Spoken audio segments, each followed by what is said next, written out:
Ladies and gentlemen, please welcome Mayor Stephen Reed, Mayor of Montgomery, Alabama, and first Vice President of the African American Mayors Association.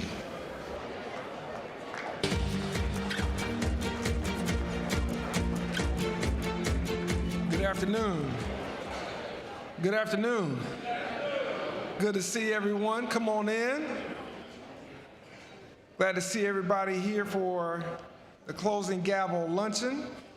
As we come to the close of another successful, empowering, and impactful AMA conference, we want to acknowledge our Business Council members for your unwavering and continuous support.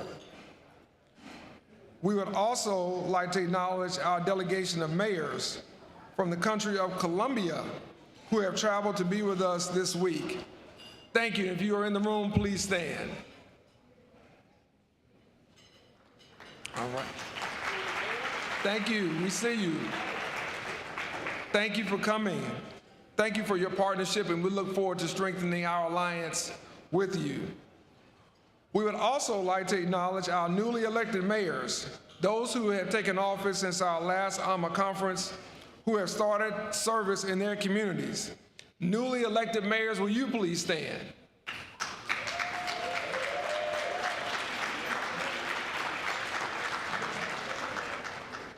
Thank you so much. You know, as new mayors, we have a long list of things for you to do. So just know you just volunteered for several committee assignments. We'll get to you real soon. And to our non-member mayors who have joined us, we invite you to go to ourmayors.org to become a member of this organization, because membership has its privileges. And if you're interested in joining our Corporate Business Council, we invite you to do the same. Ladies and gentlemen, thank you so much for being here. Thank you for your support, for your participation in this great event. We look forward to continuing the dialogue and, most importantly, to continuing the action in the days, weeks, and months ahead. Enjoy your lunch.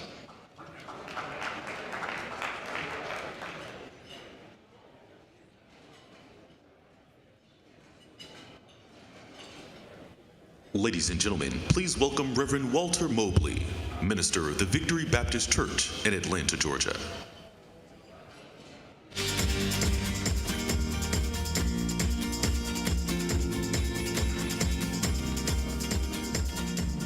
Good afternoon. Let us pray. We are thankful for all the blessings that you have provided for us. In your infinite wisdom, you know what we need and you know who we are. Bless each and every member of this fine organization. This food that will prepare, nourish, and strengthen us that we might be stronger to do your will. It's in the name of our God we pray. Amen. God bless you.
Isn't Mayor Dickens going to be the next person up here?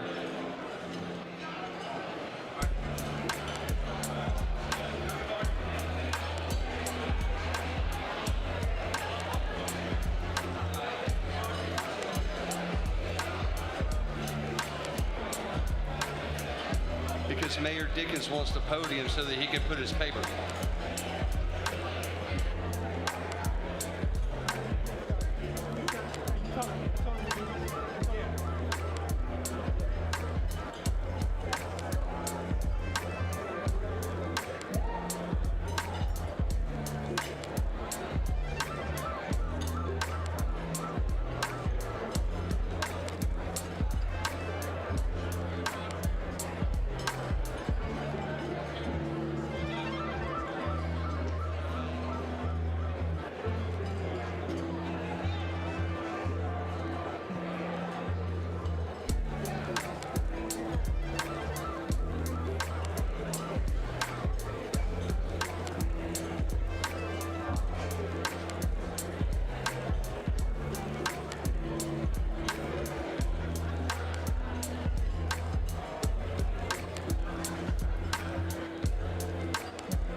thought, what am I going to do? How can I leverage this platform to be a bridge between power institutions, whether they're economically powerful, politically powerful, or socially powerful? When we think about the impact that our business has across this country, the amount of communities that we're in, the amount of Americans that we serve, or the amount of Americans that we could be serving, the question is can we take that philanthropy and leverage it along with things that we can do as a business? We've been very actively thinking about how we can put those two things together so we can create more of an impact in the communities in which we serve. The audience that needs to know the services, access the services, and transform their lives with the services. I refuse to be defined by how you met me. That's just one dimension of who I am. By the time I got through making movies and writing books and building communities, they can't figure out what box to put me in. I'm always in transition. It's about remaining relevant. What do we do about this digital divide? What does real change look like? And doing something with what you have been given. Out of all the things you do, what are the things that you want to leave behind? Joining us now, T.D. Jakes. There's nobody I want to talk to this morning other than you. How do we embrace this moment? We control the destiny of our nation. Its worldwide impact spans film, television, books, and music. At its 4-day mega fest, 560,000 people from 55 countries. Bishop Jakes, your message has touched the lives of millions of people throughout this world. Like the sky just opened up listening to T.D. Jakes. Greatest communicator on the planet.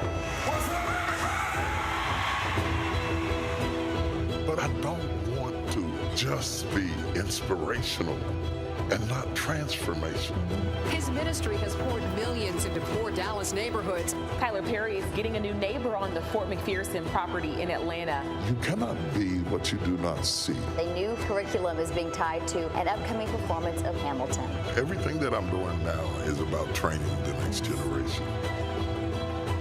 When you know better, you do better. I think my destiny is to help you reach yours.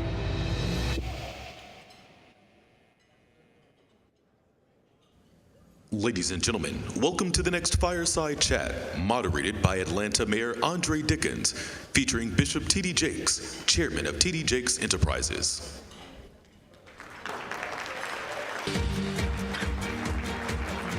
All right. Good afternoon, everybody. Good afternoon.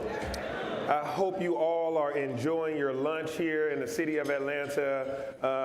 We've been having us a great conference, and things just keep getting better and better. We've had lots of education and lots of sharing today and yesterday, and I hope that all the mayors in the audience are filled with this understanding and are able to take these things back to their city. I'm looking forward to the things that we're learning here in Atlanta. And, before we start this fireside chat, I wanted to give a shout out to a remarkable table of faith leaders in the city of Atlanta, my pastor and the head of the Interfaith Council at the city of Atlanta. Wave your hands, all you clergy, men and women in the city of Atlanta. These are phenomenal leaders doing amazing things, and they are also working with us on building affordable housing on their properties. So more to come on that.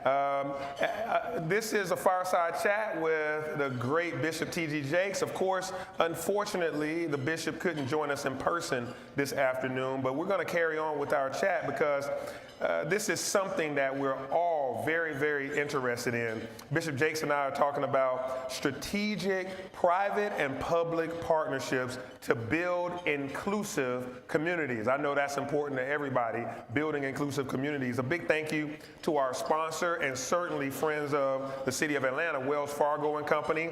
Wells Fargo supports our Open for Business Fund, where we offer loans and grants to help small businesses build assets and upgrade their spaces. A year ago, Wells Fargo partnered with T.D. Jakes Group, and they plan to spend the next decade transforming communities across this country.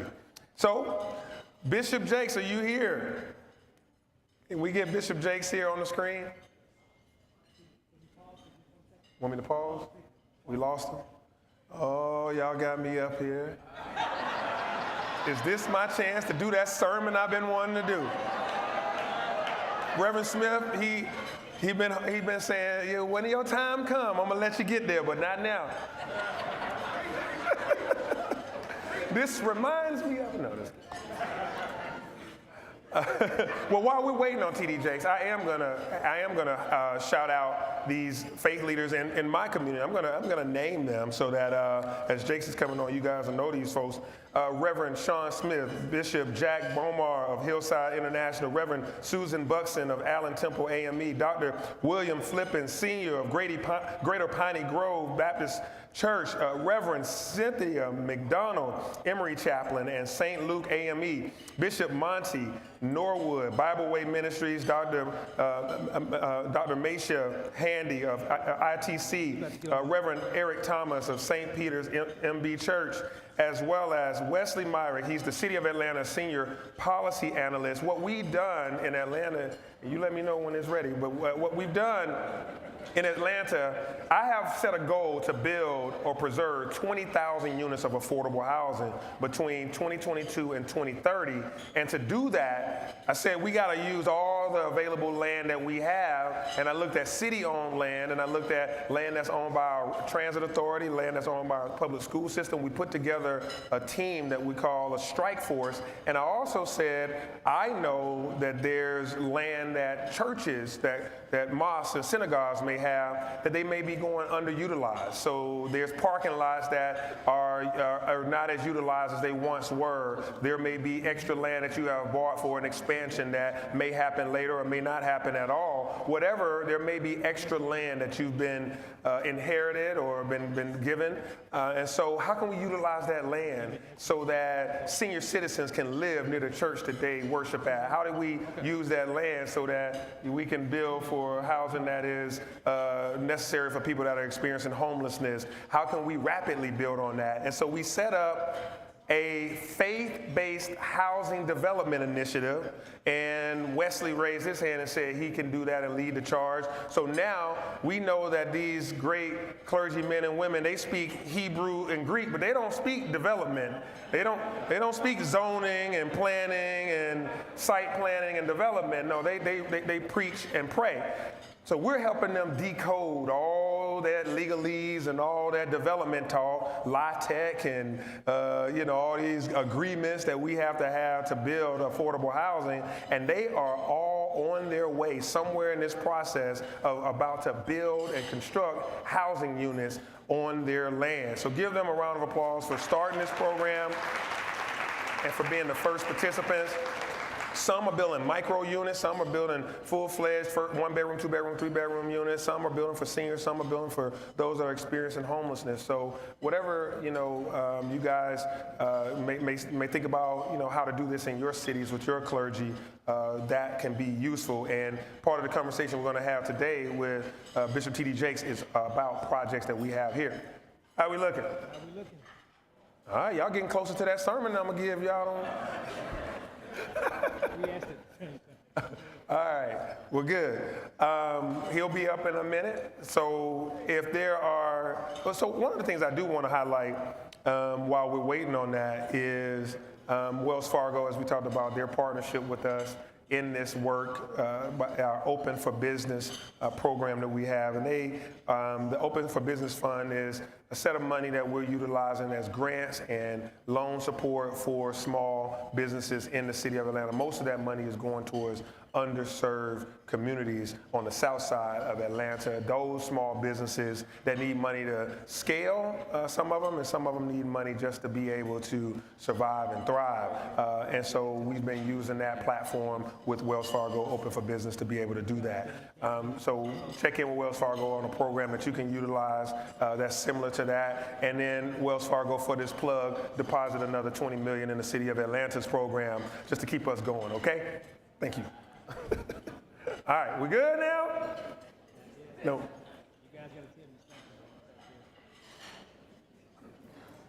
All right. Enjoy your lunch. One more minute. Oh, see, it would be Sylvester Turner down here talking about want me to preach.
Is he out? Oh.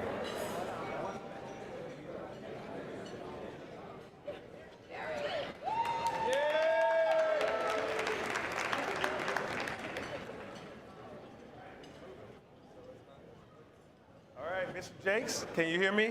Yes, I can hear you. Hello, Mayor. How are you? I'm doing well. I'm doing well. Everybody, let's give Bishop Jakes a round of applause. Thank you. All right, Mr. Jakes, because we have some technical difficulty, I'm going to just dive right into the questions. I've already warmed up the audience with my best impressions. I gave a little sermonette, and we're ready to go now. Let's do it. So we've got a little inclement weather here, so that may have affected it to a degree. Gotcha. Okay. So Bishop Jakes, as you embark on this transformative partnership with Wells Fargo to drive economic vitality and inclusion in our communities, what do you believe is needed to ensure that this project has staying power and a lasting power for generations to come? I think the key word here is partnerships, not just with Wells Fargo, but public-private partnerships that extend to us an opportunity to do some disruptive thinking and disruptive ideas that provide and solve problems for cities that are underserved in regards to housing, in regards to food deserts, in regards to academic educational opportunities. And we are so proud of the historical site that is afforded us at Fort Mac. We put a lot of work into it. The LRA board has been down here a couple of times. We've been up there about a dozen times, working together with them and the community to make the partnerships cohesive. And it is a collaborative effort between many entities, builders in the city, and using minority builders to flush out our plan and our strategy for a mixed income, mixed use facility that will provide 1,200 homes, units for people to live in, that begins to put a dent into a huge problem that exists in most major cities. Well, yeah, that's outstanding. So thank you. As you just started talking about Fort Mac, we want to dive into that a little bit more so everyone here kind of knows more about that project and how you plan to work on it with the City of Atlanta and with Wells Fargo. Fort McPherson is at the epicenter of really an exciting redevelopment in the City of Atlanta. It was an old fort that was used, for many, many years, and then as the military no longer needed it, now we have Tyler Perry Studios on on there and soon to come is this great project that he'll tell us about. I see the future as being very bright with Fort McPherson being at the center of it. So Bishop Jakes, can you please share with us your vision for Fort McPherson and how your work aligns with the community's involvement as well as working with Wells Fargo and my administration to pull this off and get it done? We could not get this done without your administration, and let me thank you publicly for your cooperation and being able to do so, as well as Wells Fargo. But let me begin by saying what sets us apart from other developers is that the communities that we seek to serve are the communities I was born and raised in. So I'm not some outside individual who's coming in trying to make a quick buck. I lived in an area very similar to the Fort Mac area. And so there's a vested, heartfelt interest in the development of that community because I see myself in the little knees of little boys walking up and down the street. I see my sister and the little girls walking up and down the street. And so as we got and engaged the community, we didn't come in to tell the Fort Mac community what they needed. We came in to listen, and we did it over and over again to design and co-labor together to create a more cohesive outcome at the end of the results of the community. And that outcome is single family, multifamily, townhouses, bike trails, live, work, and play places, innovative centers, business incubators, closing food deserts. We're away with the payday loans, away with the liquor stores. We're trying to create a wholesome atmosphere from grandma to children to be able to function appropriately in that community. And we're very close. You'll be happy to know we are very, very, very close. We're within 30 days of completing the DRI requirements that will go before the ARC so that we can finally get our LDP and start breaking ground and moving forward on this tremendous historical site. Give it up for his knowledge of the alphabet soup. he broke it down, didn't he? That's developer talk, man. You know, and by the time you get through this kind of process, you know all them DRIs and land disturbance permits and zoning and BZA and LRB, all of that. You'll know it all before it's all said and done. And so Bishop Jakes is hands-on. I can tell you, we've met in my office and talked about these things. So he gets it. He's been very much involved in that. And thank you for your relationship with the community to make sure that you do these things in lockstep with them, because if you don't do it with them, they resent it and they push back. And so your real estate partnership with Wells Fargo seeks to create the development of mixed income communities by fostering a sense of unity and collaboration amongst individuals that have different economic backgrounds, right? So here in Atlanta, I told everybody we have a goal of building 20,000 units of affordable housing, and you're going to contribute to that. So what measures can be taken to harness the power of economic inclusivity in a way that ensures that all residents, regardless of their socioeconomic status, that they can thrive as a result of living in communities birthed by great partnerships such as this? I think that it is to be noted that before we engaged with Wells Fargo, before we began to meet with the LRA board, before we did any of that, we did it in Dallas. We bought 400 acres of land. We developed that land. It was what we had done before we met Wells Fargo that led to the emergence of this deal. The LRA came down and toured what we had done previously. So this is not our first rodeo. Understanding that what makes it usable for all types of people is to create fair market value for some people, to have workforce housing for other people, affordable for other people, senior living. We want to cover the gambit of the diversity that exists within all of our cities so that we can serve them effectively. We're giving close attention to food deserts being closed and solving problems. And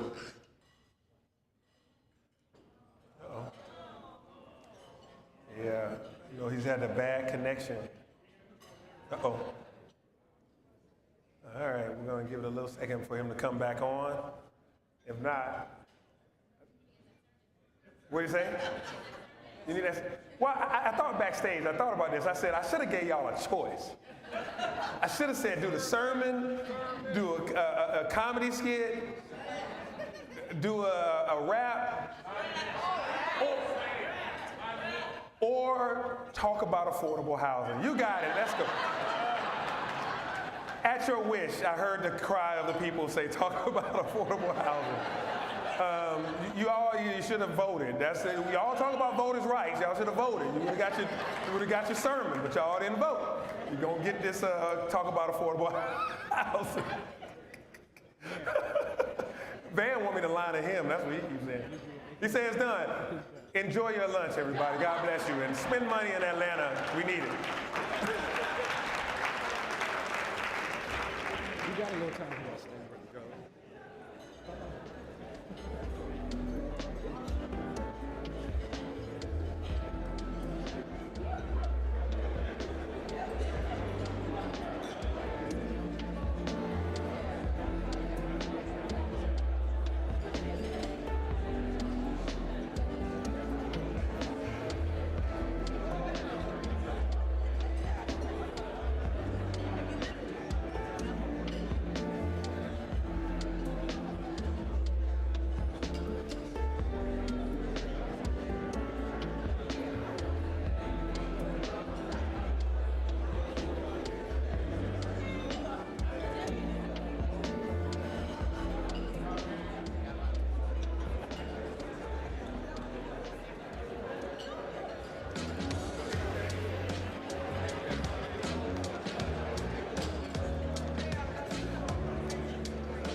Ladies and gentlemen, please welcome Dr. Kimberly McLean, Assistant Secretary for Congressional and Intergovernmental Relations at the United States Department of Housing and Urban Development.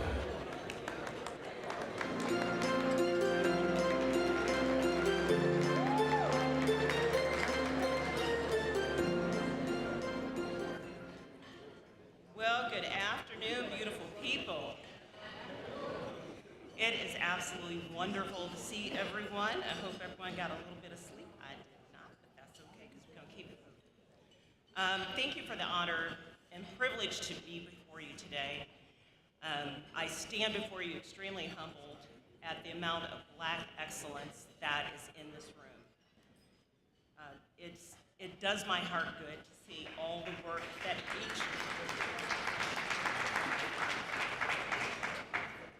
It does my heart good to see all the work that each and every one of you do to make our community, to make my community a better place to live. I bring you greetings on behalf of President Biden, our Vice President Harris, and my former boss, the Honorable Marcia L. Fudge, our 18th Secretary of the U.S. Department of Housing and Urban Development. Before I go any further, I'd like to thank Mayor Patterson Howard.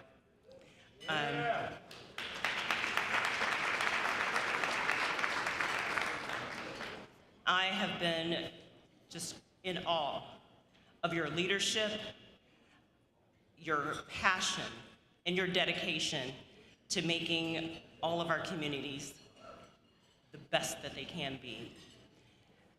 To incoming President, Mayor Steve Reed, I look forward to working with you. I know you already have a long laundry list of things for me, and I'm ready. Let's go. And lastly, thank you to all who serve AMA. Whether you are a mayor, whether you serve on the board, whether you serve as chief of staff, you make a choice each and every day to do the work of our communities. Mayor Dinkin, thank you for hosting this 2024 conference in the great city of Atlanta, where almost 50 years ago, Mayor Maynard Jackson became our first Black mayor of a major southern city. Thank you. It is on his legacy of excellence, of passion, of commitment to making the lives better for each and every one of us that we continue to do his work in this room. As Secretary Fudge reminded me every day, and she still does via text, it is not easy being a mayor, and it's definitely not easy being a Black mayor, but each of you make this work look so easy. To that end, before I go any further, I want to acknowledge the work of Secretary Fudge. She spent 54 years as the first Black mayor of Warrensville, Heights, Ohio, chair of our Congressional Black Caucus, and my cabinet secretary. She, in March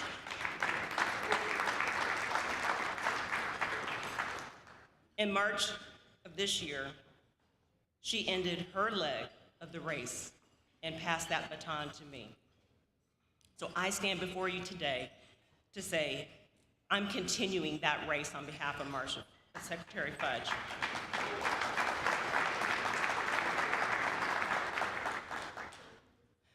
You know, I'm going to state the obvious. We have a lot of housing issues in our nation's communities, but those issues are even more prevalent in our Black communities.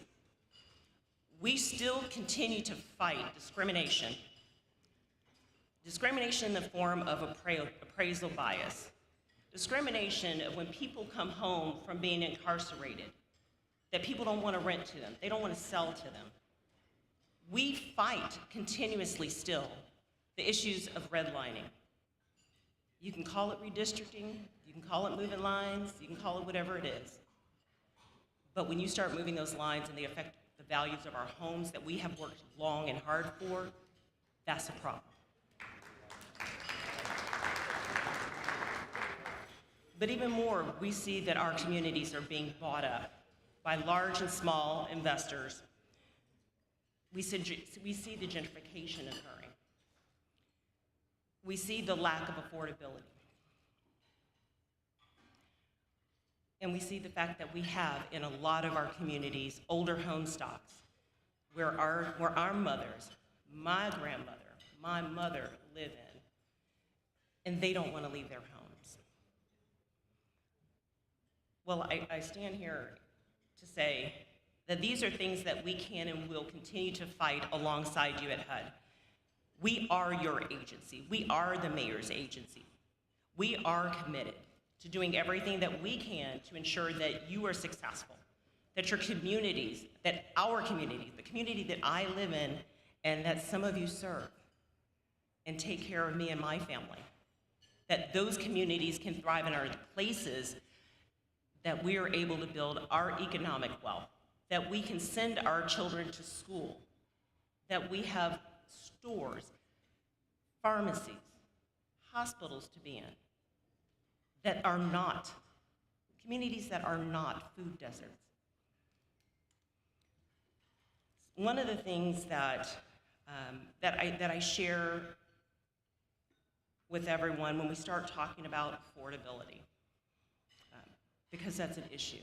We can only move so far, there's only so much land that we have available to us, is that affordability is more than just the fact that our rent is high, or our mortgage is high, or interest rates aren't as low as they were during COVID, where we saw 2%. Affordability is our babies, children like mine, that are trying to figure out, if I go to college, where am I going to live?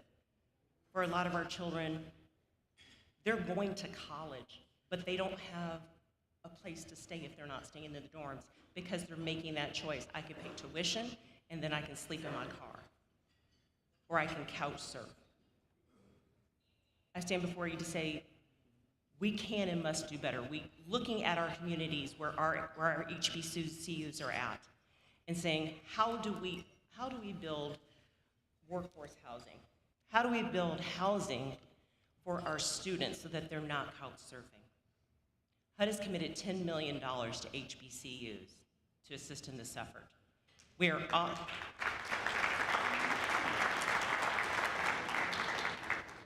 also partnering with the White House in their initiative, in our initiative, to ensure that our HBCUs are supported.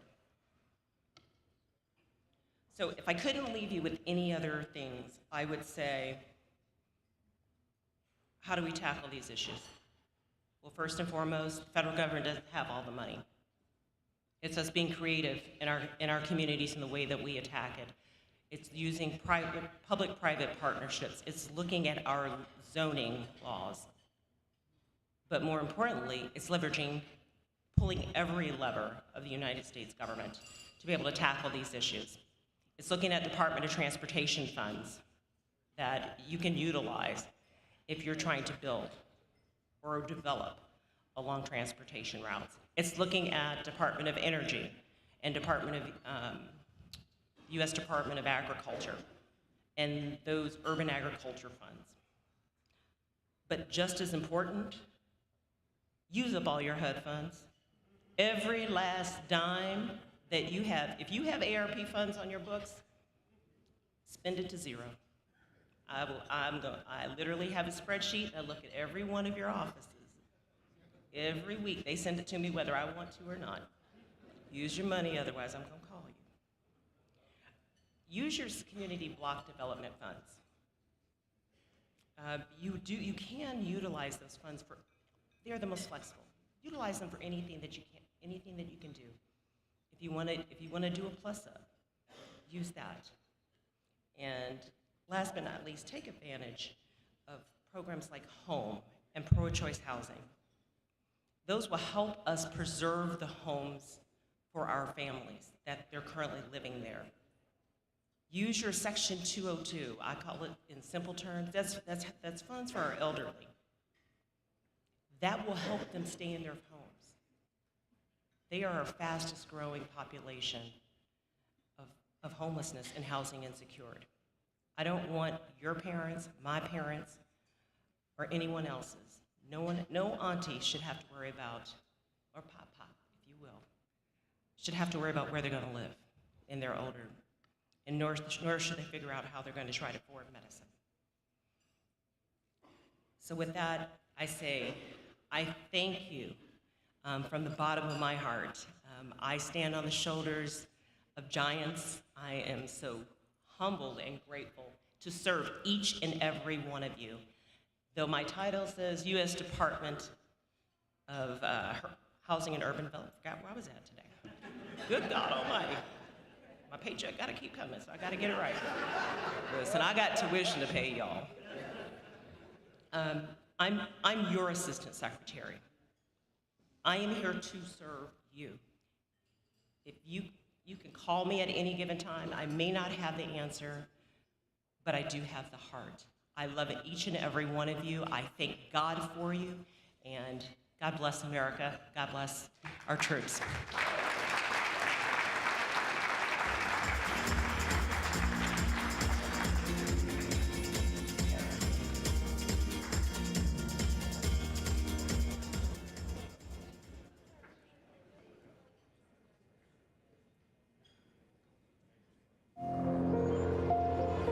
Each day, people depend on the promise of mobility to connect to the things that matter the most in the places we call home.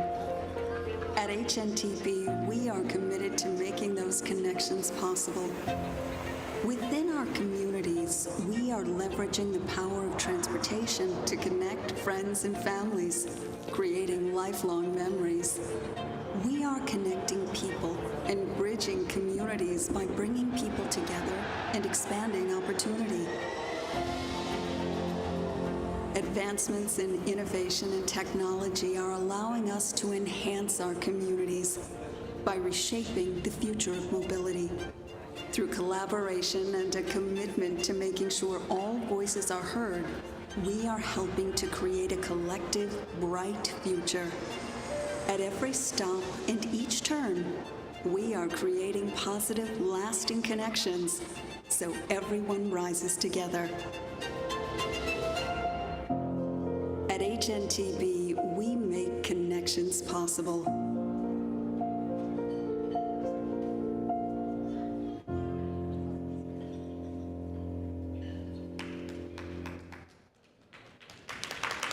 Ladies and gentlemen, welcome to Policy Session 9, sponsored by HNTB.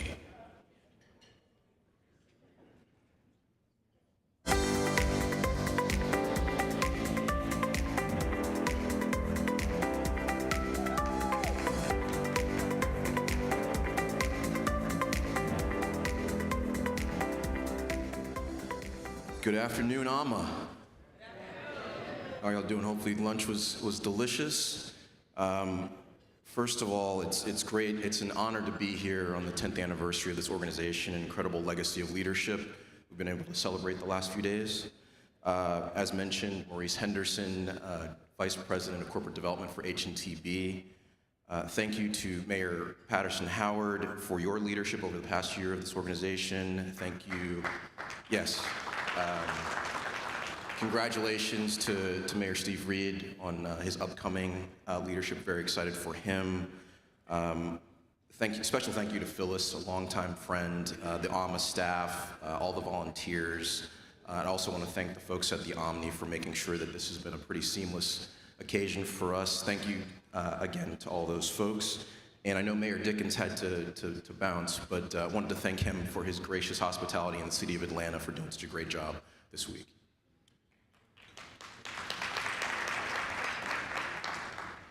So it was inspiring this morning hearing my former boss, Secretary Buttigieg, talk about how the Biden administration has helped to incentivize and accelerate so much of the incredible work that you all are doing as mayors and community partners throughout the country, talking about how the bipartisan infrastructure law, which President Biden sees as his key legislative priority and victory during his administration, has really been the force multiplier in communities around the country to increase safety, to make sure that there's wealth creation opportunities, to ensure that mobility is a real thing, both from a physical perspective as well as from a social economic perspective. And today I have three incredible mayors who are going to talk about how that law and the other legislative agenda items from the administration can really help them to catalyze and incentivize the work that they're doing in their communities. So let me introduce first from the great city of Little Rock, Arkansas, Frank Scott.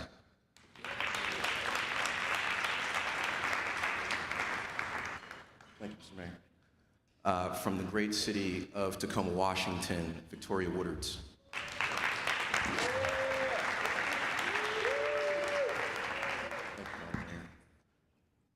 And from the great city of St. Louis, Missouri, Tashara Jones.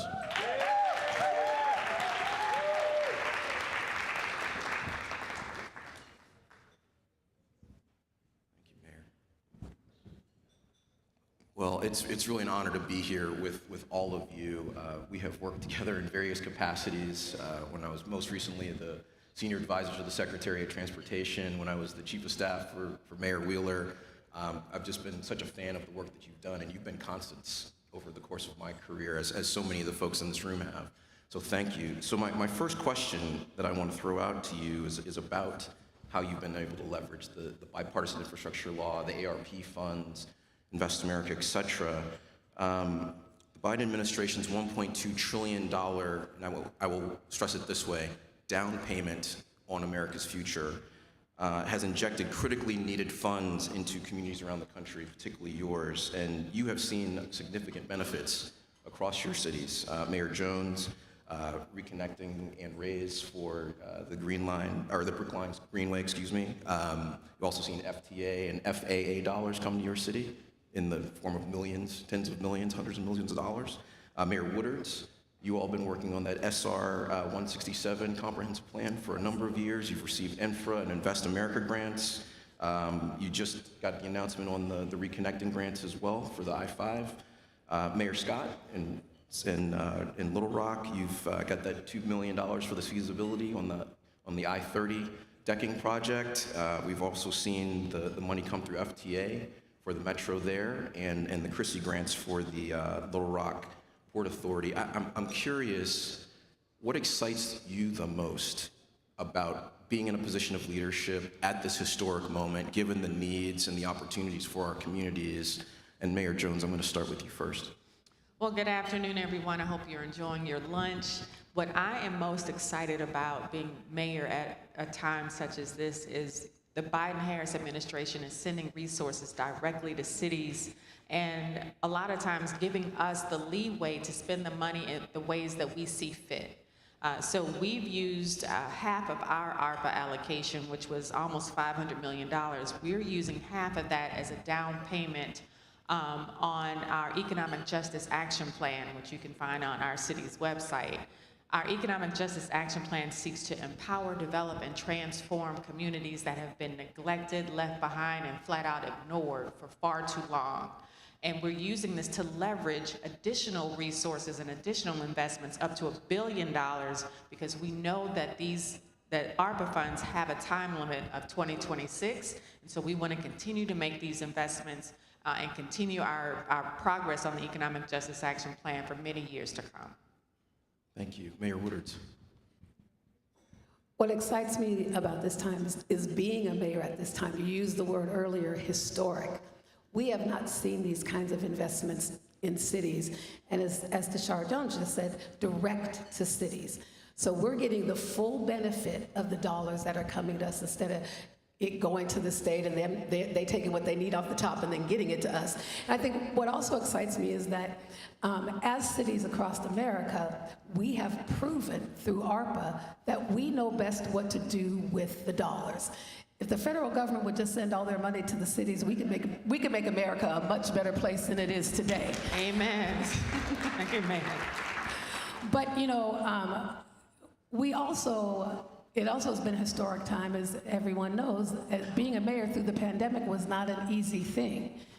But we also know that during the pandemic, we saw a lot of issues that existed before the pandemic get even worse. And so for us, we invested almost 30% of all ARPA dollars that we got directly into homeless services because we have an affordability crisis in the city of Tacoma.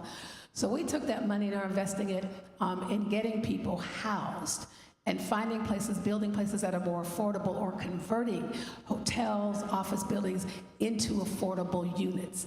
But again, give it to us. This is a great time to be a mayor. Mayor Scott.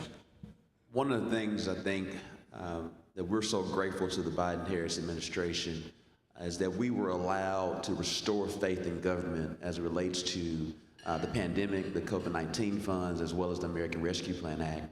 There's opportunities where we were able to leverage a lot of infrastructure dollars to do things that have been on everyone's leaderboard for quite some time, but we never had the strategic dollars to get it done.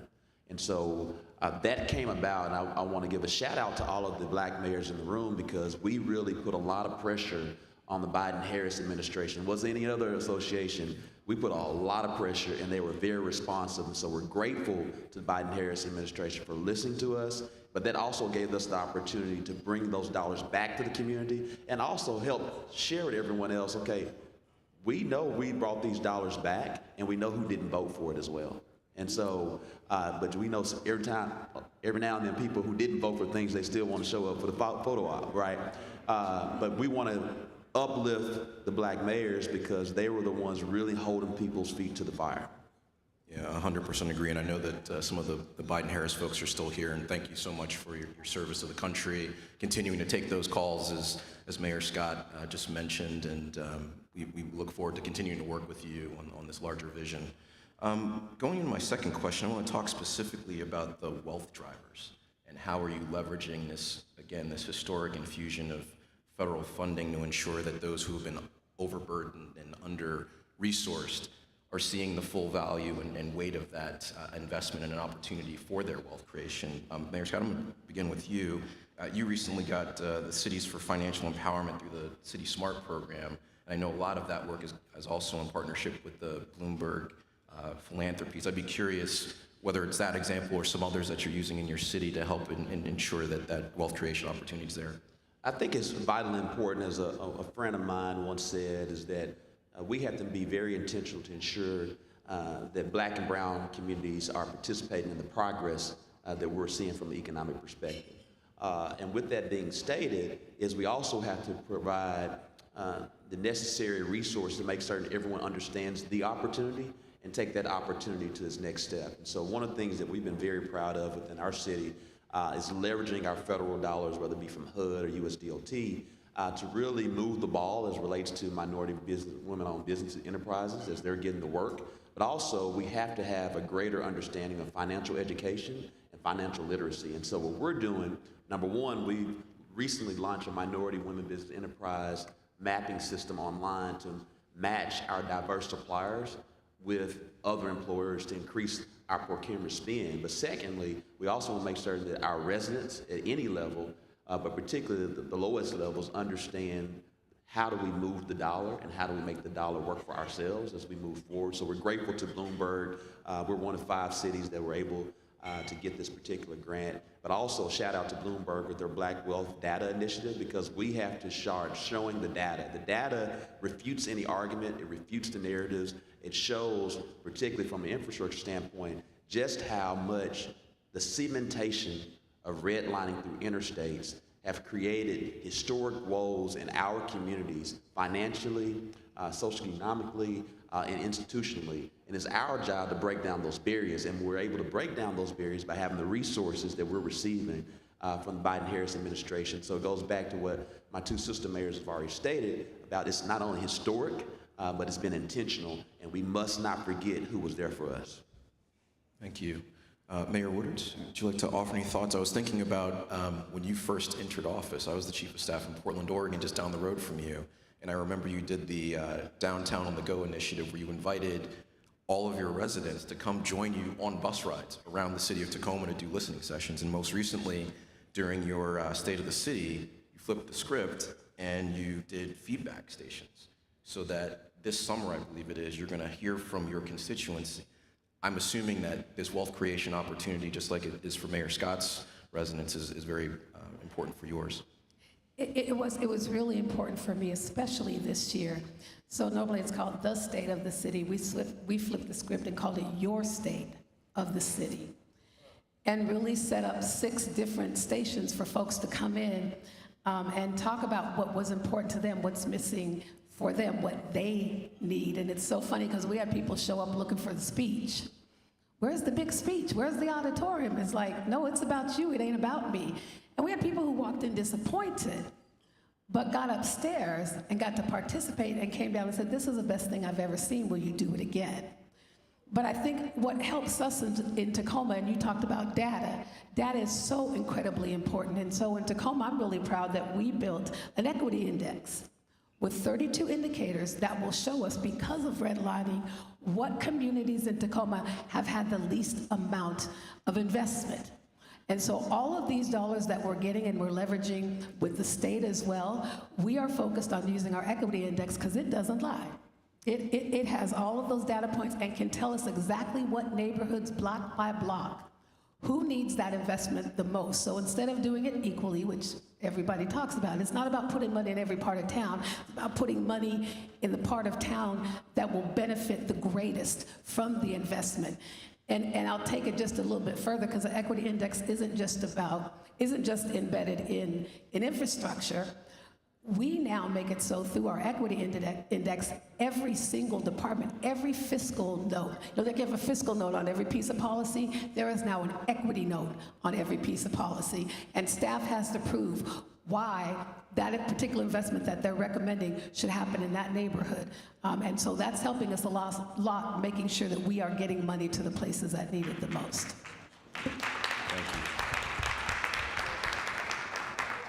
Mayor Jones, you already mentioned your economic justice action plan, but I was really impressed that on day 314, oddly enough, the area code of your great city. 314. That's right. You did an update for folks to understand how that was impacting, your mobilized STL, your home STL. Given the focus on creating wealth opportunities for folks, particularly Black folks in St. Louis, I'm curious how you've been thinking about this vis-a-vis the infrastructure dollars. Yes, so if you don't know, the area code for St. Louis is 314, and so we celebrate 314 Day on March 14th in a really big way. And this year we decided to launch several projects aimed at wealth building for communities.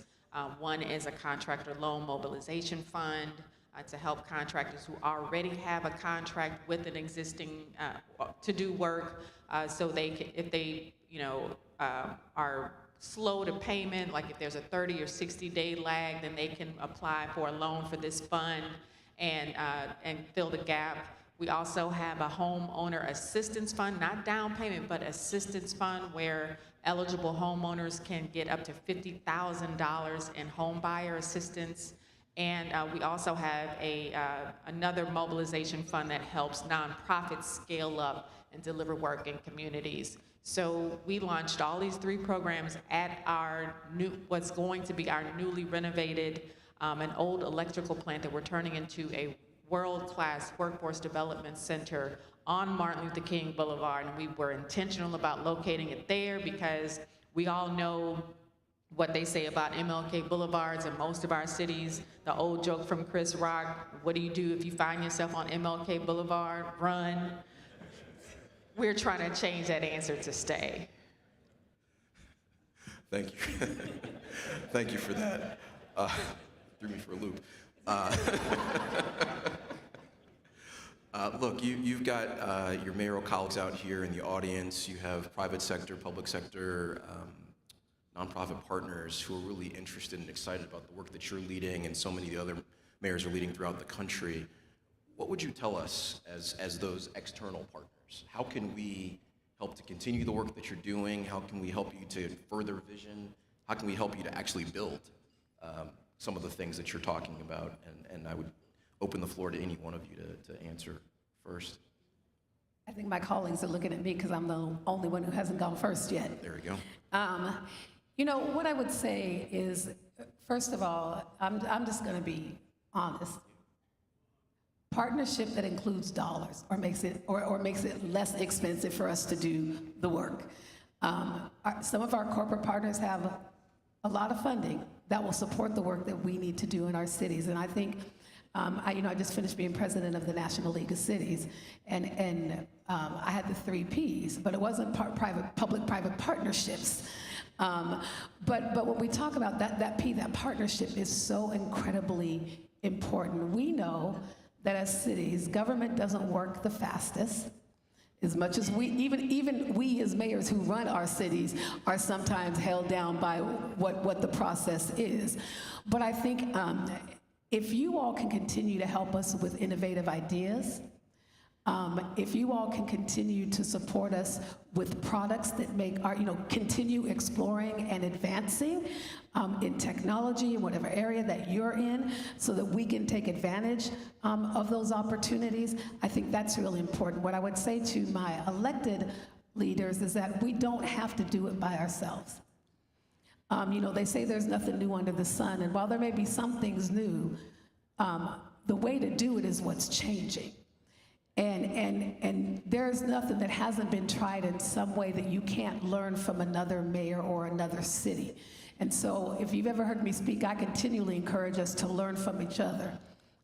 Don't be afraid or don't be bashful to say, well, how did you do that? Because the biggest compliment to a mayor is to take an idea that they had, take it home and make it even better.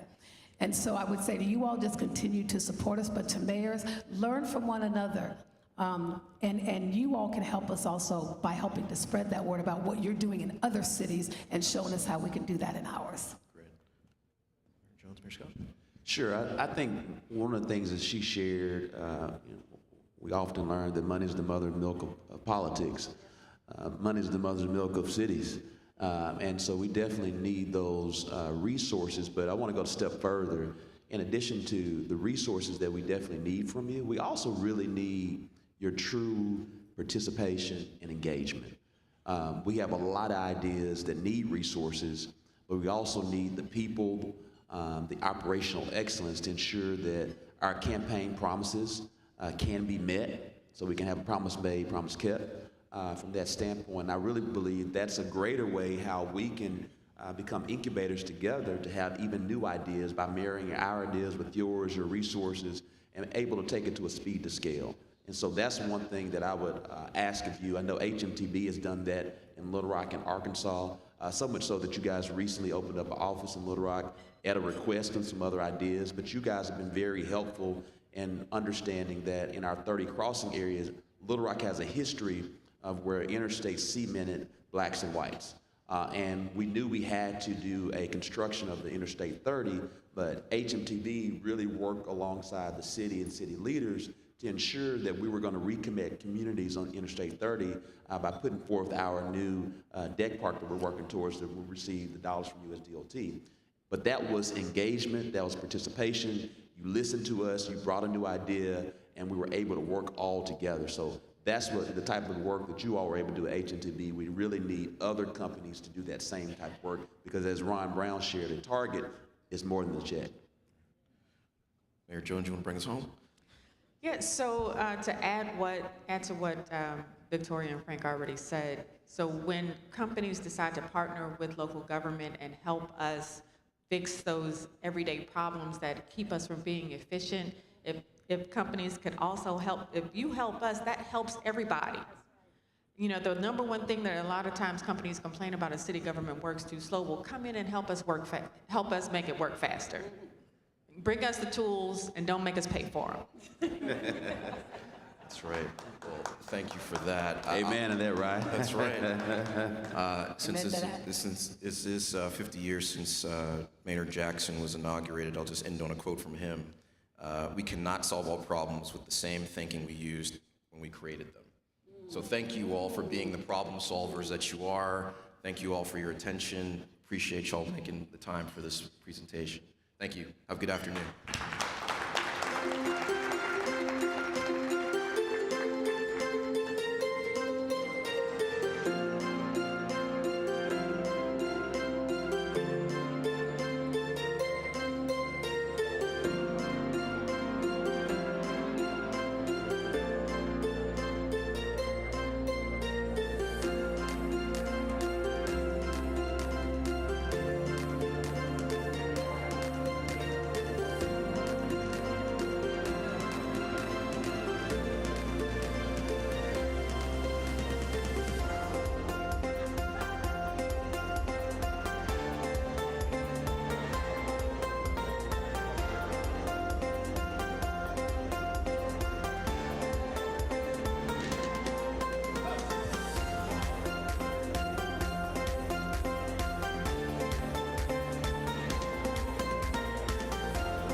Ladies and gentlemen, please welcome Kevin Johnson, former mayor of Sacramento, California, and founder of the African American Mayors Association. Hello, everybody. How we doing? Awesome. I get to do 3 things that all be pretty short. So first of all, 10 years ago, we were in a dogfight to keep this organization alive.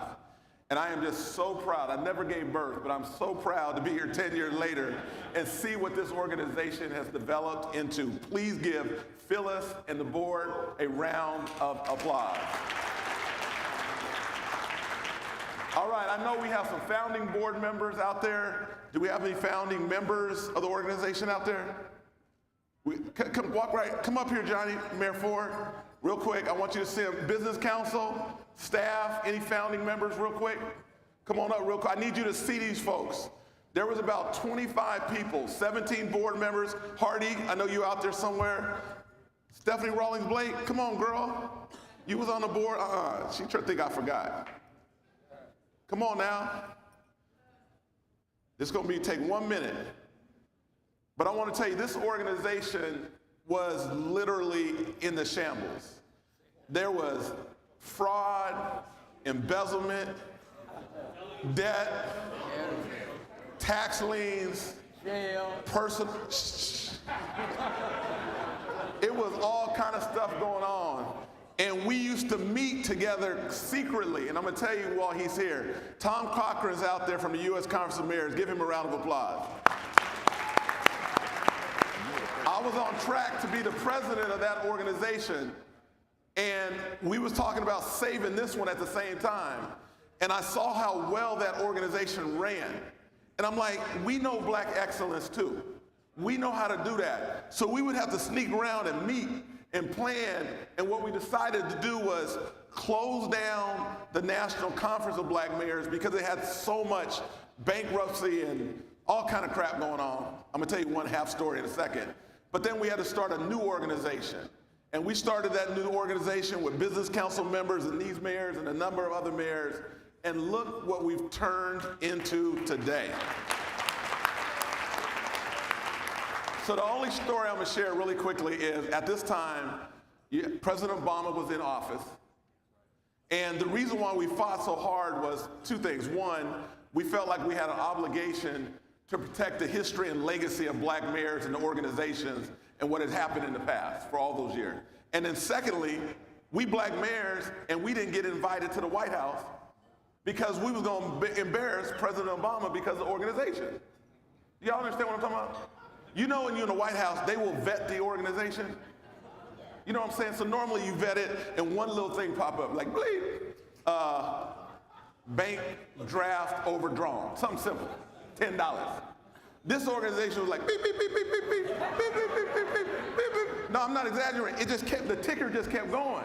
So I'm talking to Valerie Jarrett, and she's like, Kevin, I love you, and President Obama love you, and we love black mayors, but there is nothing you're gonna be able to do to get the mayor group back to the White House while we in office. Like literally. So then we all said, we're gonna work even harder. God is my witness. That was in May. Come February, we got invited back to the White House while he was still in office. So again, on behalf of all the mayors that were here before, we all pass the baton on to y'all folks going forward, and we're just so thankful. So God bless you, and let's take a picture with all these mayors. Come on, man, y'all come over here. No. Hey, look, I'm in charge. We ain't taking nothing till y'all come over here. You know I'm a point guard, come on.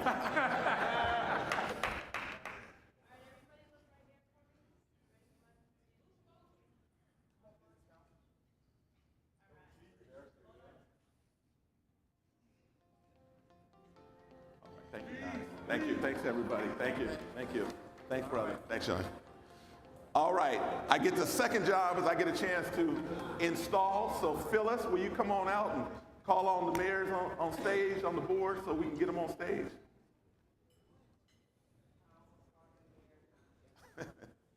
So for the 2024-25 Board of Trustees, will you please come forward? Some of the mayors had to go home. But Byron Brown, first Vice President, Buffalo, New York. Mayor Wayne Messam, second Vice President, Miramar, Florida. Mayor Van Johnson, Savannah, Georgia, Treasurer. Mayor Sharon Weston Broom, Baton Rouge, Louisiana, Secretary. Immediate past president, Sean Patterson Howard, Mount Vernon, New York. Mayor Frank Scott, Little Rock, Arkansas, past president. Eric Simmons, Greenville, Mississippi, board member. Tashard Jones, St. Louis, Missouri, board member. Brandon Scott, Baltimore, Maryland, board member. Mayor Eric Adams, New York, board member. Mayor LaToya Cantrell, New Orleans, board member. Mayor Vince Williams, Union City, Georgia, board member. Mayor Vi Lyle, Charlotte, North Carolina, board member. Mayor Philip Jones, Newport News, Virginia, board member. And Mayor Victoria Woodard, Tacoma, Washington, board member. Last but not least, Mayor Adrian Mapp, Plainfield, New Jersey. Mayor Johnson. All right, is this all the board members here? Okay, cool, y'all ready? You want me to can you remember it if I read it all real long? You know I'm kidding, I wasn't gonna do that to y'all. All right, I'm gonna repeat it and then I'll say it and you guys repeat it after me. I, and then state your name, solemnly swear and pledge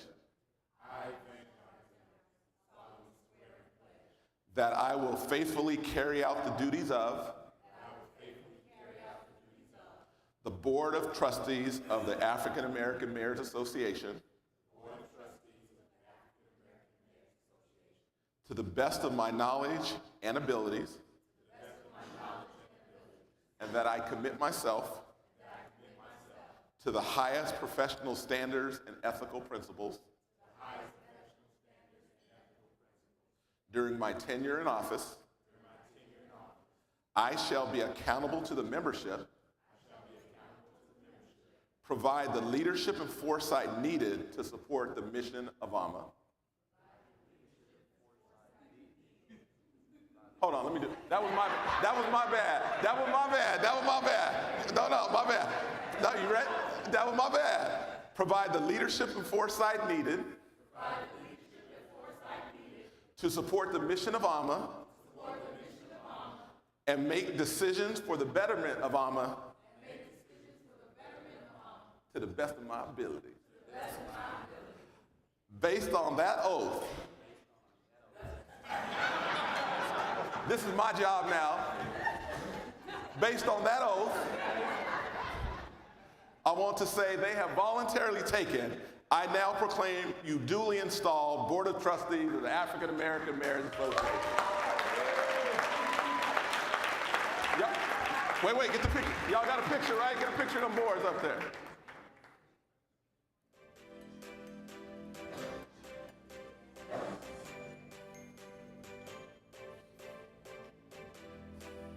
Congratulations, board members. Thank you. Yeah.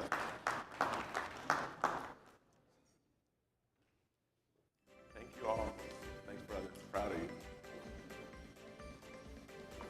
All right. I'd like to invite the one and only Mayor Stephen Reed and his beautiful wife onto the stage.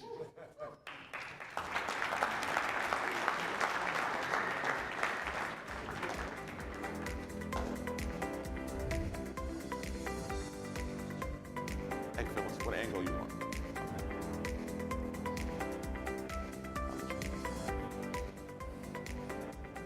All right.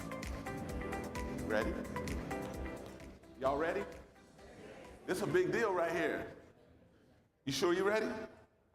Okay, all right. So I'm gonna say it and then you can repeat it after me. I won't go too long. So, I, Stephen Reed, solemnly swear and pledge that I will faithfully carry out the duties of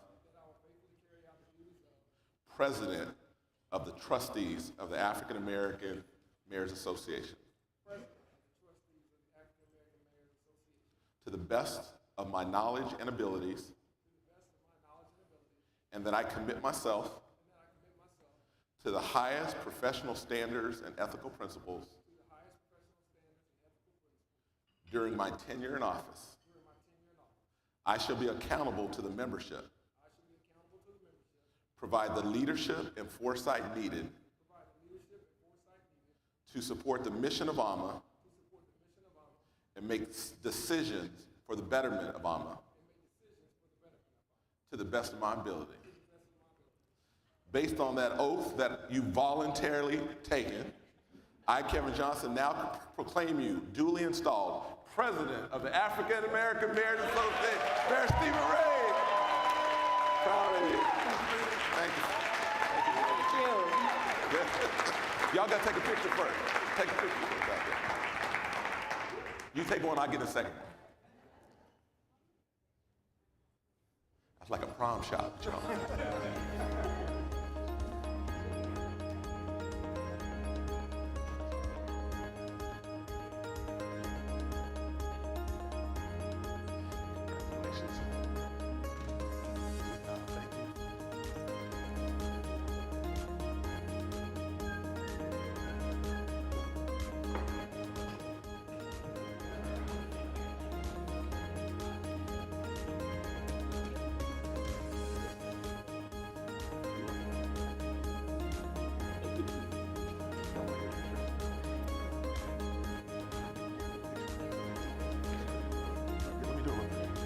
Let's do a picture with your family real quick. Come on, family. We gotta get the family up. Got you a tight haircut.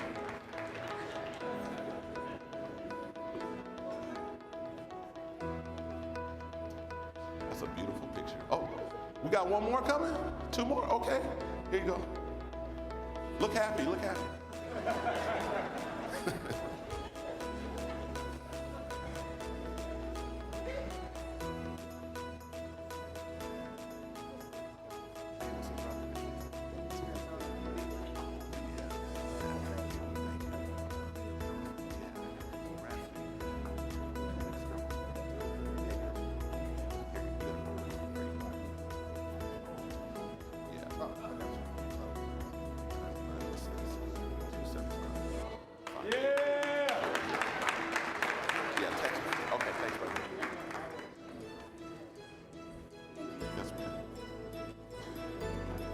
Good job, boss.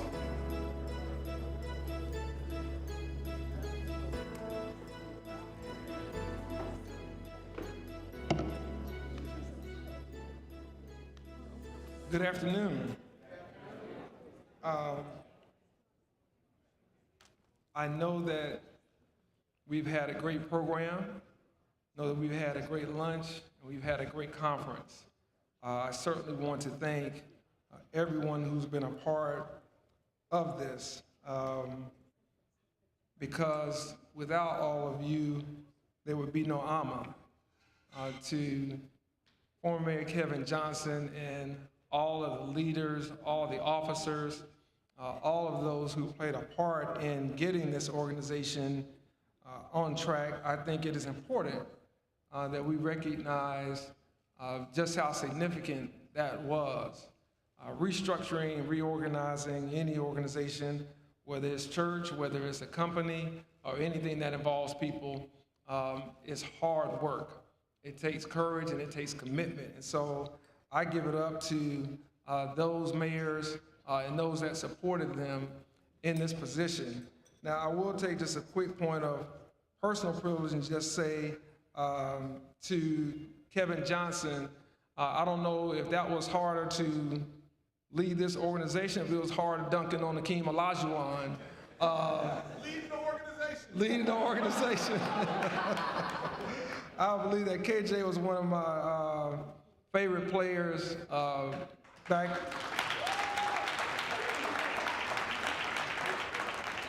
He played with a guy that many of us in Alabama are familiar with and who was a big supporter of my campaign, and his name is Charles Barkley. And Charles and I still text back and forth, and he was someone that's been very instrumental, not only myself, but also Randall Woodfin. So with that said, I want to get right to my comments so you all can get on to your next stop. So I want to just give some brief remarks to you and just kind of lay out some of the things that I think are very important. But I want to first thank God for ordering my steps in His Word. I want to thank my family, my parents, my brother and sister, and certainly my wife, Tamika, and our kids for their patience and support in all of our endeavors. I'm grateful to the voters of Montgomery, Alabama, for electing me not only to be the first black mayor in the city's 200-year history, but re-elected me to be the best mayor that the city has had.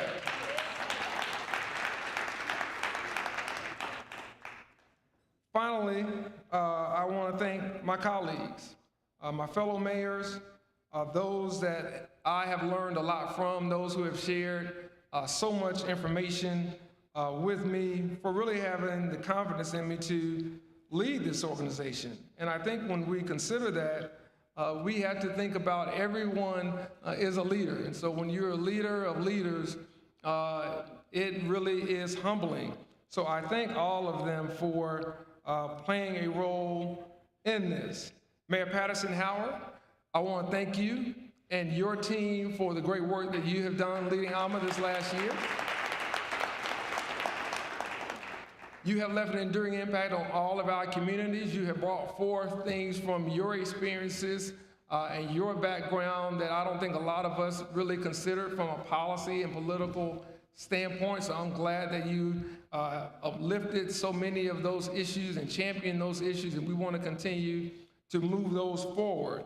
I'm grateful for your friendship, and I look forward to your counsel as the immediate past president of this association. Thank you so much. You know, friends, as we draw to the close of this conference, it is not lost on me where I am taking this oath.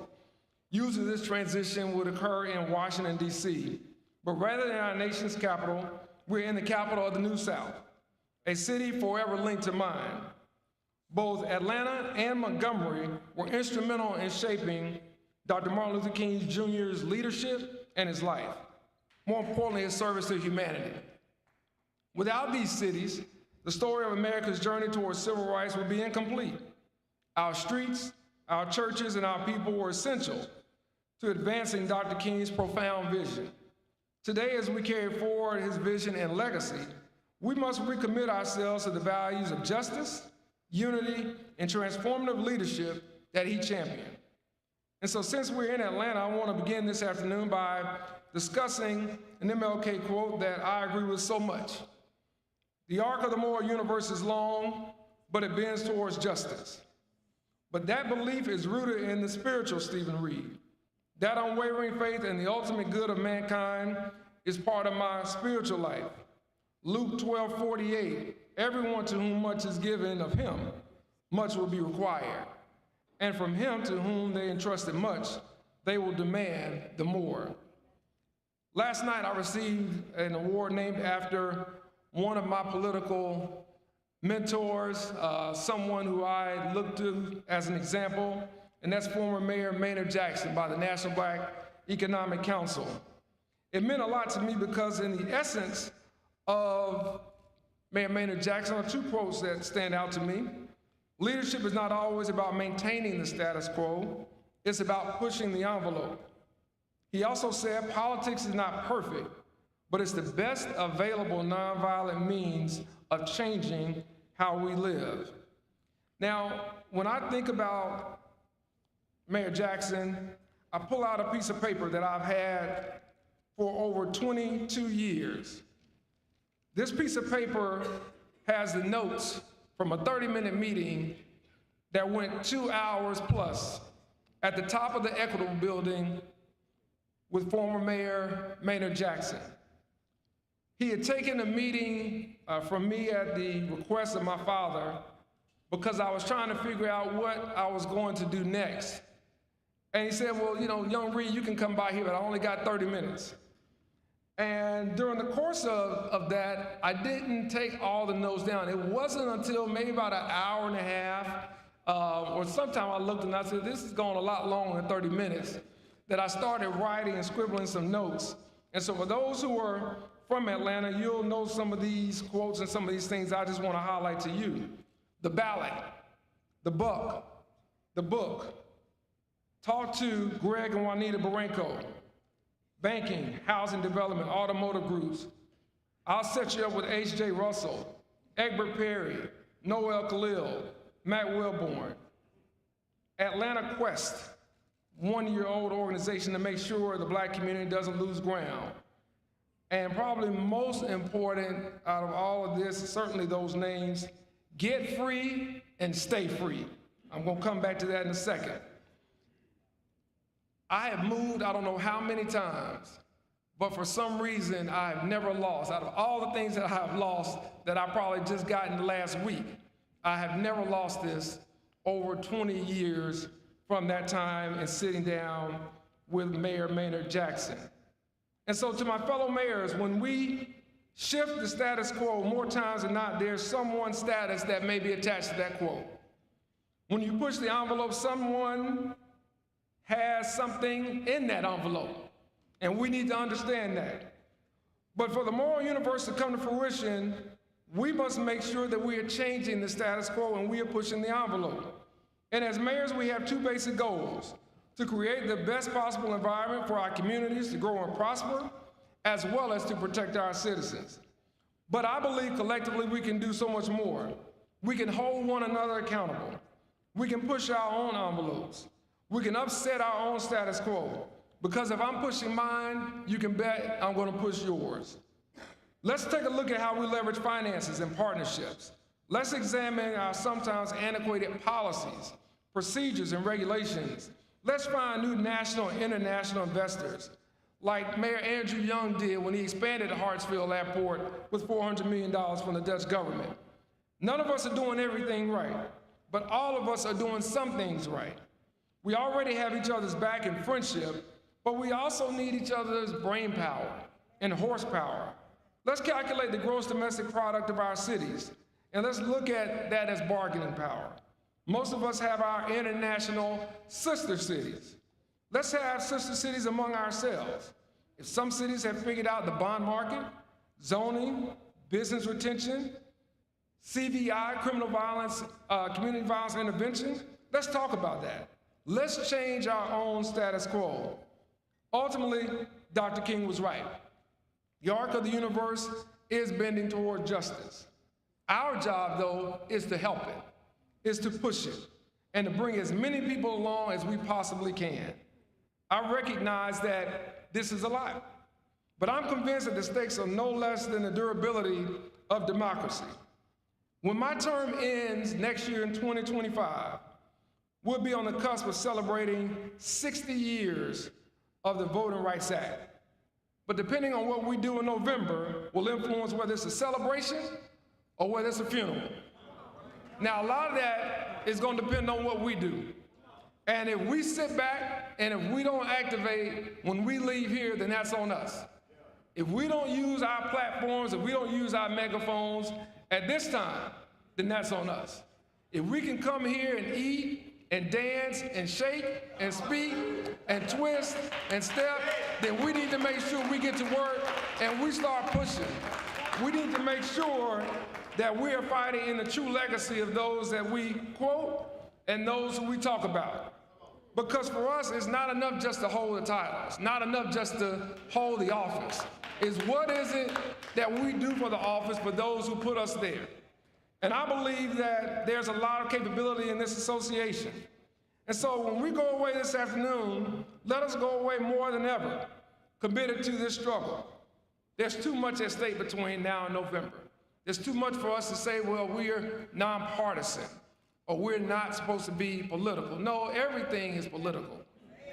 Some things are just stated as political, other things are just acted as political.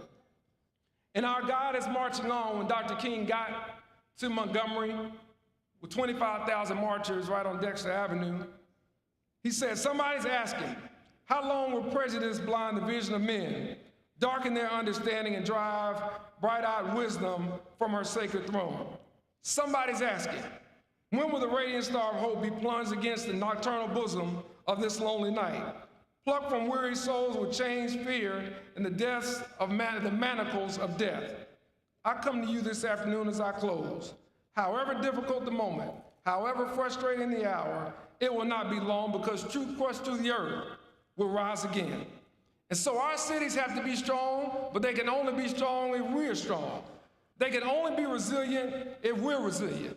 They can only be prosperous if we're prosperous. They can only think of the possible if we're doing the possible. We have to be part of that solution. And so yes, Dr. King was right, but so was Mayor Maynard Jackson when he said a quote that I didn't write down, but one that I heard him say so many times. No one wants any STDs. The problem is we got too many SNDs, scared Negro disease. So we can't be scared in this hour. We can't be scared on this day. We can't be scared from the positions that all of our forefathers and foremothers strive for us to have. When we think of all the firsts, from the Carl Stokes to the Tom Bradleys to the Richard Arringtons and so many, many more around this country, we don't have time to be scared. We don't have time to cower in fear, because the other side is plotting, they're planning, and their goal is to undermine and roll back everything that has been gained for us. So who are we not to stand up? Who are we not to stand strong? And who are we not to do our part as mayors? With all of the talent, with all the technology, and all the capability, all of the capital we have, who are we not to meet this moment? And so I want to say to all of you, let's keep in mind what we have been called to do by our residents, by our communities. I want to say it's not enough to have the right ideas. We must have the courage to see them through. Don't worry about anybody taking you to court about your DEI or about your minority business development program you may have. Don't worry about your MBE program. We got lawyers too. We got friends too. So don't let them scare you out of what you're supposed to do. You stand up and do what's right, and we'll be right there with you as an association. We'll have your back wherever you are, from Augusta to Seattle, from Compton to Raleigh to Durham to any city in between, we'll have your back. And so let's just make sure that we're leaving a legacy of action and achievement that future generations will honor and continue. Let's not worry about who's going to be called, who's going to be mentioned, because those who really do the work will never be forgotten, and their legacy will truly live on. Thank you so much. I look forward to serving you for the next 1 year. Thank you, Amma.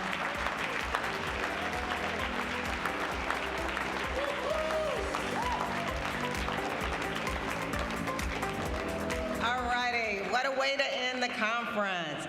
So, last housekeeping rules. One, for those of you who have signed up for site visits for the Corporate Business Council, be downstairs in this tower to be transported at 2:30. The tour starts at 3 o'clock.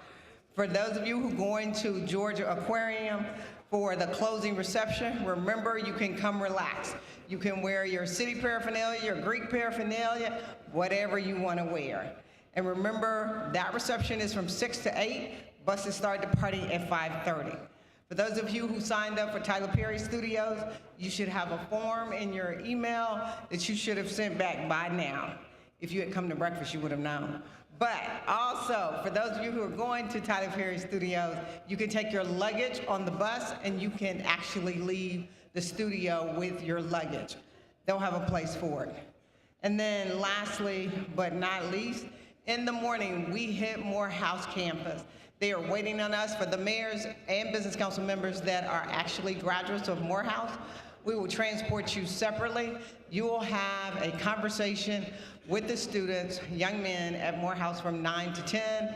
All other mayors will be transported right after that from 9 to 10 over to breakfast. You'll be having breakfast while the mayors are having conversation with the students. At approximately 10 o'clock sharp, everybody knows I'm a stickler for time, the town hall meeting will start in the chapel at Morehouse. And we have the birthday boy in the house. Mayor Justin Bibb turned 37 finally today. So we want to say happy birthday to him. If anyone that wants to grab anything to say happy birthday to Justin, I can't sing. If I could, I would. So for those top business council members, you know who you are: ABA, Wells Fargo, Axon, Village Man, Black Wealth Data Center, HNTB, Amazon. All of you are invited to Mayor Sean Patterson's Howard Suite. It is number 1246 in the South Tower. We are in the North Tower, so it's on the other side of the lobby. In the South Tower, room 1246, to have a glass of champagne with her and thank her for her service. Last but not least, Bishop Jakes wanted to apologize to the group. And so Denise, as I'm speaking, can you bring his video up? And Alabama mayors, while his video is playing, can you go ahead and come to the stage and get ready to present what you want for Mayor Reed? Denise. I want to take this moment to speak to the AMA and say how deeply disappointed I am and apologize to Mayor Dickens that we weren't able to complete what I believe was a very powerful, necessary conversation about collaboration, about we are the people that we've been waiting on. We started a conversation that we should continue to talk about as we go further along, but unfortunately, we're up under tornado warnings and the forces worked against us. But thank you for the invitation. I was so honored to be able to be a part of this, and I hope your conference continues to be as amazing as it has already been. I want to... Just one quick, Alabama mayors, please come to the stage. Mayor Reed, I am also pleased that when you were considering running for mayor, you came and said you wanted to talk to me and asked whether or not you should continue to be probate judge or run for mayor. I said, run for mayor of Montgomery, Alabama. And so I am honored as the founder of the World Conference of Mayors, which grew out of the National Conference of Black Mayors, now the African American Mayors Association, the Southern Conference of Mayors, to present to you this certificate of appreciation. So if you would come around, and I'm gonna ask my fellow mayors from Alabama, the mayor of Selma, Alabama, give him a hand, the Honorable Perkins, and Mayor Haygood, my mayor, the mayor of Tuskegee, Alabama. And we presented on behalf of Alabama has more than 50 African-American mayors. When we started, there was only 7 of us, the Magnificent 7. Now we have over 50. But on behalf of the World Conference of Mayors and the Historic Black Towns and Settlements Alliance, there are more than 1,000 historic black towns and settlements, many of them inspired by Dr. Booker T. Washington, who encouraged black people to organize their historic black colleges and their historic black towns. We present to you the certificate of appreciation to the Honorable Stephen Reed, Mayor of Montgomery, Alabama, the state capital of Alabama. Put your hands together for the President of the African American Mayors Association.